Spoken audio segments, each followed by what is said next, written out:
How to fix Wi-Fi and Bluetooth issues on iOS 18.3. If you're facing Wi-Fi and Bluetooth issues on your new update, then follow these steps. Firstly, open Settings on your device and go to the Wi-Fi option. Here, make sure that you have a good internet connection. If you are facing problem or lag with your network, then try to reconnect your network. Select the option Forget this network and re-add the same network or a different one.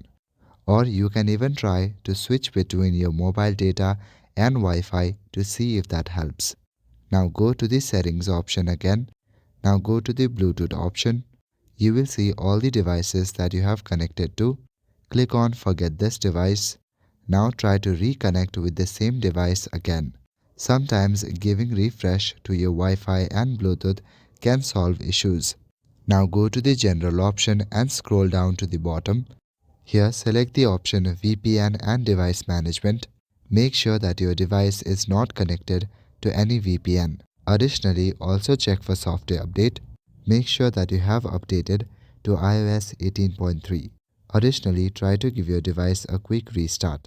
That's all for today. Thank you.